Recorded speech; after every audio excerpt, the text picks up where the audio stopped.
شیر افضل مروت صاحب، آپ کا ایک بڑا نعرہ آج کل پاپولر ہے کہ مجھے کیوں نکالا۔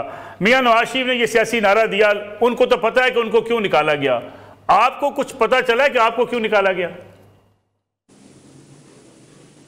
بہت شکریہ نصر اللہ ملک صاحب، جو آپ نے انٹرو بتائی، اس حوالے سے میں یہ کہوں گا کہ پولیٹیکل پارٹیز میں، پاکستان کی پولیٹیکل پارٹیز میں جو ہیں جمہوریت جو ہیں وہ چراغ سے ڈھونڈنے سے بھی نہیں ملتی ہے۔ ہر پارٹی میں ایک مافیا ضرور ہوتا ہے، وہ چاہتے ہیں کہ معاملات کو اپنے انداز سے کنڈکٹ کریں، اور جو لیڈر ہوتا ہے اس کو کان و کان خبر نہیں لگنے دیتے ہیں۔ پاکستان تحریک انصاف میں جب یہ لیڈرشپ 8 فروری کے بعد باہر آئی اور خان تک میں نے ان کو رسائی دی جیل میں، تو سب سے پہلے جو ہے مجھ پہ یہ انکشاف ہوا کہ خان تک جو ہیں وہ خبریں محدود جانی چاہیے، اور اگر کوئی بھی بات خان کے کانوں میں ایسی پہنچ جائے جس سے میرٹ جو ہے وہ ہو سکے یا پارٹی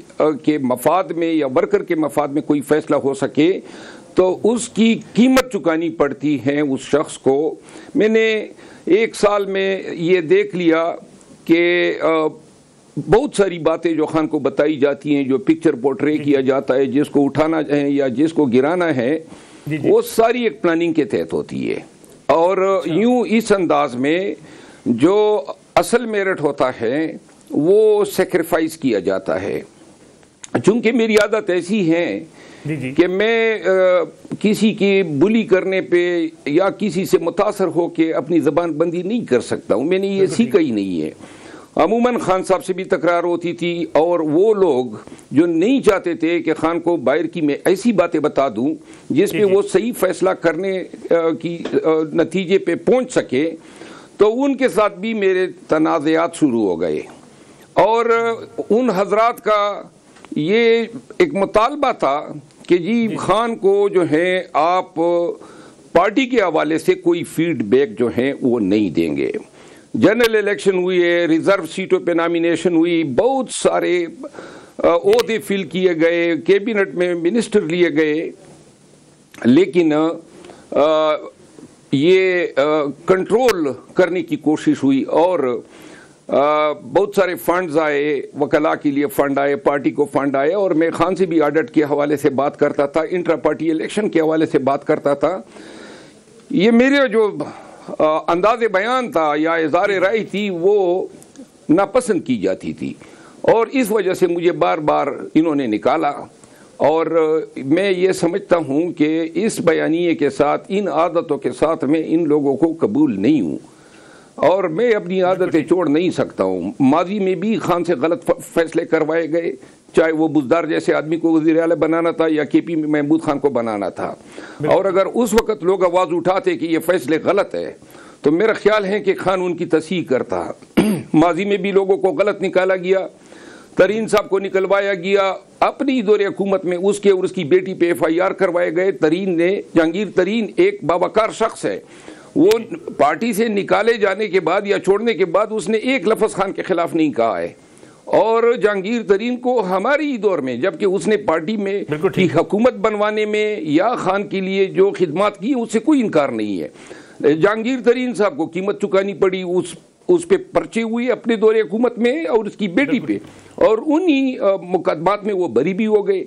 علیم خان پنجاب میں بڑا مطلب ہے، وہ پاکستان تحریک انصاف کے لیے، خصوصاً میاں برادران کے لیے، وہ ایک بہت مضبوط دیوار تھا، لیکن اپنی دور حکومت میں اس کو گرفتار کروایا گیا، پھر نیب کا کیس بنا اور وہ بری بھی ہو گئے۔ کیوں اپنے لوگوں کے ساتھ اس طرح ہوتا ہے؟ اب شکر ہے آج کل حکومت نہیں ہے، ورنہ میں یہاں پہ نہ بیٹھا ہوتا، جیل میں پڑا ہوتا۔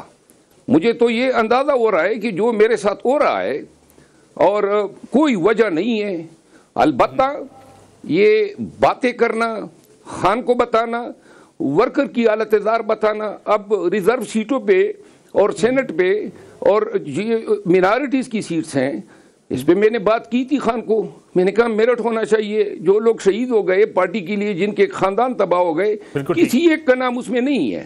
وہی ایلیٹ طبقہ آ رہا ہے، وہی ارب پتی لوگ آ رہے ہیں، اور پھر کہیں گے کہ جی پارٹی کے ورکر تھے. جن لوگوں نے پہلے پارٹی کا اشر کیا سینٹ میں, قومی اسمبلی میں اور صوبائی اسمبلیوں میں, جن لوگوں نے پارٹی چھوڑی, اب ملتے جلتے لوگ دوبارہ واپس آ رہے ہیں ان ریزرو سیٹوں پہ اور سینٹ میں. اب یہ بات کرنا جرم ہے. اسی طرح اسٹینڈنگ کمیٹیاں جو ہیں ان پہ سودے ہوتے ہیں, وزارتوں پہ سودے ہوتے ہیں, سیٹیں جنرل الیکشن میں. خان کو بتانا جرم ہے, یہ نہیں پہنچنا چاہیے. خان کی تو شناخت تھی ایمانداری اور دیانتداری کی ہے, اور ان کو کانوں کان خبر نہیں لگنے دی جاتی ہے. اور اگر کوئی بتانے کی کوشش کرے تو وہ غدار ہو گیا. پھر اپنی میڈیا کو انسٹرکشن ہو جاتی ہے اس کا جو ہے تیا پانچا شروع کرو. تو اپنی میڈیا 1 سال سے میرے خلاف لگا ہوا ہے. میں نے خان کو وہ بتایا ہے جو ایک وفاداری کا تقاضا ہے کہ ان غلط فیصلوں کے بارے میں بتاؤں یا وہ باتیں بتاؤں کہ جس سے پارٹی کی جڑوں کو کوکھلا کیا جا رہا ہے. لیکن منور صاحب سوال یہ پیدا ہوتا ہے بڑی عبادت کے ساتھ کہ پارٹی کی لیڈرشپ یہ جانتے بوجھتے ہوئے, آپ نے بھی بتایا کرپشن ہو رہی ہے, سیٹیں بیچی جا رہی ہیں, لوگوں کو وہ لوگ جو پارٹی کے مفاد کے خلاف ہیں وہ پارٹی کے اندر عہدے لے رہے ہیں. اس سے لیڈرشپ کی عمران خان صاحب کی ناکامی نہیں سمجھتے آپ؟ خان صاحب جو ہیں نا وہ 571-72 ایام سے پابند سلاسل ہیں. یہ خود غرضی جو ہیں یہ ان لوگوں کی ہیں جو خان کی انتہائی قریب ہوتی ہوئی ہے اپنے مقاصد نکلوانے کے لیے خان صاحب کے کانوں میں بغض پر مبنی باتیں ڈال کے غلط فیصلے کروا رہے ہیں. تو لہٰذا اس کی ناکامی میں خان صاحب کوئی ٹریبیوٹ نہیں کروں گا. البتہ ہمیں ماضی سے سبق سیکھنے چاہیے. ماضی میں ہم نے بے شمار غلطیاں کی, اسمبلیاں خام میں ہم نے تڑوائی, پنجاب میں اور کے پی میں اور مرکز میں ہم نے ریزائن کر دیا. ہماری اس وقت گلگت بلتستان میں, کشمیر میں, کے پی میں, پنجاب میں ہماری حکومت ہی تھی. ایک مرکز کی حکومت اگر چلی گئی تھی تو ہمیں سیاست کرنی چاہیے تھی. یہ فیصلہ کروایا گیا غلط فیصلہ تھا, لیکن غلط فیصلے پہ آواز نہیں اٹھانی ہے. اور پھر جس طرح میں نے کہا کہ ماضی میں ان لوگوں کو مناصب دیے گئے جنہوں نے نہ تو ایمانداری سے کام کر سکے اور الٹا جو مثال کے طور پہ کے پی میں محمود خان کی حکومت تھی, تو محمود خان کے دور میں جو کے پی میں ہوا, کے پی سے میرا تعلق ہے, کس منہ سے میں کہوں کہ ہم نے ڈیلیور کیا یا ہم نے ایمانداری سے پرفارم کیا. اور آگے سے اگر کوئی یہ بتانے کی کوشش. اور ایک بات اور, جی پاکستان تحریک انصاف میں مضبوط لوگ درکار نہیں ہے. علی امین خان کے پیچھے کیوں پڑ گئے ہیں؟ کیونکہ نہ وہ محمود خان ہے اور نہ وہ بزدار ہے. وہ اس طرح سر جھکا کے گھٹنے ٹیک نہیں سکتا ہے جس طرح وہ دونوں حضرات کیا کرتے تھے. تو لہٰذا وہ بھی ناقابل قبول ہے, شہریار افریدی بھی ناقابل قبول ہے, علی محمد خان بھی, شاندانہ بھی, اسد قیصر صاحب بھی, کیونکہ یہ وہ لوگ ہیں. اور آپ پوچھیں نہ دیکھیں, یہ لوگ دوربین میں بھی آپ کو پی ٹی آئی کے فریم میں نظر نہیں آئیں گے, نہ کسی کمیٹی میں, نہ کسی عزت کی جگہ پہ. جتنی کمیٹیاں بنتی ہیں, جتنے جرگے ہوتے ہیں, جو کریڈٹ پارٹی کا کسی کو جا سکتا ہے, ان میں وہ لوگ ہوں گے جو نہ تو کبھی گرفتار ہوئے, یہ میں چیلنج کر کے کہتا ہوں, نہ کبھی کسی کے گھر پہ پولیس نے چھاپا مارا ہے, لیکن تمام کلیدی پوزیشنوں پہ انہوں نے قبضے کیے ہوئے ہیں. اور اب ان لوگوں کو سکھانا چاہتے ہیں جن لوگوں نے مارے کئی ہیں, جن کے گھر اور کاروبار تباہ ہو گئے, اور آگے سے جو ہے یہی کا سلسلہ شروع ہے, خان کے کان بھر دو اور خان سے غلط فیصلے کرواؤ. منور صاحب, آپ کی باتوں سے یہ لگ رہا ہے کہ جو کمپرومائز لوگ ہیں پارٹی عہدے وہ لیں گے, اور جو کمپرومائز نہیں ہیں انہی کے اوپر الزام لگتا ہے, جیسے کہ آپ کے حوالے سے بھی کہا جاتا ہے کہ جی ایجنسیوں کے آدمی ہیں, اور آپ کے جو باقی جو کچھ لوگ جن کا ذکر آپ نے بھی کیا کہ ان کے روابط ہیں جی اس وقت اسٹیبلشمنٹ کے ساتھ, لیکن گرفتار آپ لوگ ہوتے ہیں, آپ کے جو دوسرے لوگ ہیں الزام لگانے والے, ان کی گرفتاریاں نہیں ہوتی ہیں. ملک صاحب, یہ جو الزام ہے ایجنسیوں کا, یہ تو آپ پہ بھی لگے ہیں. بالکل ٹھیک. پاکستان میں کون سا ایسا صحافی ہے, سیاستدان ہیں جس پہ یہ الزام نہیں لگے ہیں؟ تو یہ الزام لگانا نہیں ہوتا ہے, الزام لگانے والا کوئی شواہد بھی دے گا. ہم نے پاکستان تحریک انصاف میں عمران خان کے علاوہ باقی سب پہ یہ الزام لگے ہیں کہ یہ ایجنسیوں کے لوگ ہیں. میں نے یہ نہیں کہا ہے کہ یہ قیادت کمپرومائز ہے, لیکن میں نے یہ ضرور کہا ہے کہ ان کے آنکھوں پہ غرض کی پٹی بندی ہوئی ہے. یہ اپنے مقصد کے اصول کے لیے ان کو خان کی, پاکستان تحریک انصاف کے کاز کی اور ورکر کے کاز کی کوئی پرواہ نہیں ہے. تو لہٰذا اس صورت میں آپ دیکھیں نا 1 سال ہو گیا ہے اسمبلیوں کو بنی ہوئی ہے, آپ ہماری کوئی ایک کامیابی بتا دیں, ڈھونڈ کے بھی آپ کو کوئی پی ٹی آئی کی, باوجود اس کی کہ پورا پاکستان جو ہے وہ مقبولیت کے حوالے سے خان سر فہرست ہیں, عوام ہمارے ساتھ ہیں, بڑے جری دلیر اور کمیٹڈ ورکرز ہیں ہمارے ساتھ, نہ سیاسی ماس پہ کوئی کامیابی ہے, نہ عدالتوں میں کوئی کامیابی ہے, بس خان جو ہیں پابند سلاسل ہیں. ہمارا زیادہ سے زیادہ زور اسی پہ لگ جاتا ہے کہ سوشل میڈیا پہ جو ہیں لوگوں کو گالیاں دے جاتے ہیں, اور بڑا فخر سے ہم کہتے ہیں کہ جی ہماری سوشل میڈیا جو ہیں وہ بڑی طاقتور ہیں. اب گالیوں کا رخ جو ہے 1 سال سے انہوں نے اپنی پارٹی کی طرف کیا ہوا ہے, پارٹی کے لیڈر کی طرف. مجھے خود جو ہے اپنی official P T I official media 1 سال سے گالیاں دے رہا ہے, اور اپنے یہ یوٹیوبر جو ہیں وہ ہمارے پیچھے پہلے ہمیں ہیرو بنا رہے تھے, ہمیں جو ہیں سپرمین بنا رہے تھے, اور اب وہی میڈیا کے لوگ پتہ نہیں ان کی ایمانداری کی کیا یہ ہیں اوقات ہیں کہ 6 ماہ یا 1 سال پہلے آپ کا ایک بیانیہ ہے اور 1 سال کے بعد آپ یو ٹرن لے جاتے ہیں. کوئی اخلاقیات ہوتی ہیں, کوئی حیا ہوتی ہے, میرا خیال ہے یہ لوگ اس سے آ رہی ہے. خیر مرمت صاحب, آپ نے یوٹیوبرز کا ذکر کیا, سوشل میڈیا کا ذکر کیا, پارٹی میں کبھی یہ ڈسکس ہوا ہے کہ یہ جو یوٹیوبرز ہیں ان کے اپنے مفادات ہو سکتے ہیں, ان کی اپنی پاپولیرٹی ان کا ٹارگٹ ہو سکتی ہے, ڈالرز کماتے ہیں, اس کی بنیاد پر یہ ایک پوری کمپین چلاتے ہیں, پارٹی نے کبھی سوچا کہ ان کو اپنے آپ سے ڈیلنگ کیا جائے, کیونکہ کبھی یہ پارٹی کے مخالفین کو گالیاں دیتے ہیں, کبھی پارٹی کے رہنماؤں کو گالیاں دیتے ہیں؟ یوٹیوبر جو ہیں سب سے زیادہ نقصان پی ٹی آئی کو, خان کی سیاست کو, خان کے قید و بند کو طوالت دینے میں, اور پی ٹی آئی کی حالت دار, یہ موجودہ حالت دار لانے میں ان یوٹیوبرز کا کلیدی کردار ہیں. انہوں نے آرمی چیف کو گالیاں دی, جرنیلوں کو گالیاں دی, فوج کو گالیاں دی.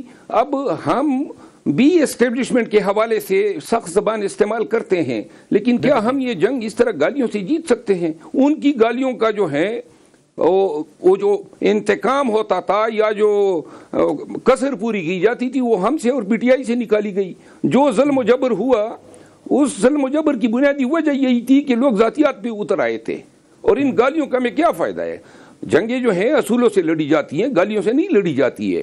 ہم نے بھی آواز اٹھائی اسٹیبلشمنٹ کے خلاف برے دور میں, لیکن اس طریقے سے ان کے کیے درے پہ اب ایک شخص ہیں عادل راجہ جو کہ ایک غدار وطن ہے, اس شخص نے کیا کیا کہ ایک 9 مئی کے آپ اس کی لائیو ٹرانسمیشن دیکھیں, وہ پی ٹی آئی کے لوگوں کو ایڈریس کرتا ہے, جی یہ کیوں پہنچے, اور آرمی کور کمانڈر کے گھر پہ پہنچے, یہ کریں وہ کریں, اور پھر آگے سے کہتے ہیں رجمنٹیں نکل آئی ہے, فوج میں بغاوت ہو گئی ہے.